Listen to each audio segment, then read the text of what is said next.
Hello friends, welcome back to my mini vlog. આ વિડીયોમાં તમને હું આજે ટોયનો રિવ્યૂ શેર કરવાની છું. તો આ ટોય છે જે મીશોમાંથી મંગાવ્યું છે મેં, અને હાલ જ ડિલિવર થયું છે હજી. અને આ ટોય છે ને મેં ચિંતન ખોખર નામનો એક વ્લોગર છે એના વિડીયોમાં જોયું હતું. તો મને આ ટોય એટલું ગમ્યું ને કે એની વાત જવા દો. મને ગમ્યું તો છોકરાઓને ગમવાનું જ છે. અને અત્યારે આ ટોય છે એ મારા કિયાન, અમારો ભાણિયાભાઈ છે જે કિયાન, એના માટે મંગાવેલું છે. તો આ મીશોમાં મને 132 રૂપિયામાં પડ્યું છે. તો અને ચિંતન ખોખરે પણ 2 દિવસ ત્યાં વેચવાનું ચાલુ કર્યું છે અને એ 200 રૂપિયાની પ્રાઇસનું વેચે છે. જો આ ટોય સારું નીકળે તો હું તમને એ જ રિકમેન્ડેડ કરીશ કે તમે મીશોમાંથી મંગાવો. તો ચલો હવે ચાલુ કરીને જોઈએ કે કઈ રીતનું આ હોય છે. જો આ રીતે ચાલુ કરી દેવાનું. ઓ માય ગોડ, આટલે બધું બંધ કરી દેવું પડે તો જો નગર છે ને આ ગમે ત્યાં ઘૂસી જાય. મને તો આ છે ને રમકડું બહુ જ ગમ્યું છે.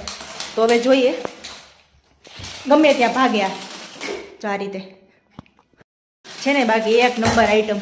તો તમે પણ તમારા બાળકો માટે જો આ ટોય મંગાવવું હોય તો તમે મંગાવી શકો છો. મીશોમાં અમે મંગાવ્યું છે ને 132 રૂપિયામાં મને આ પડ્યું છે. તો જોઈએ હવે કિયાનું રિએક્શન આ ટોયમાં કેવું છે. તો હું તમને એક વિડીયોમાં કિયાનું રિએક્શન પણ બતાવીશ. તો કેવો લાગ્યો વિડીયો અને કેવું લાગ્યું ટોયનું રિવ્યૂ જરૂરથી કમેન્ટમાં કહેજો. બાય.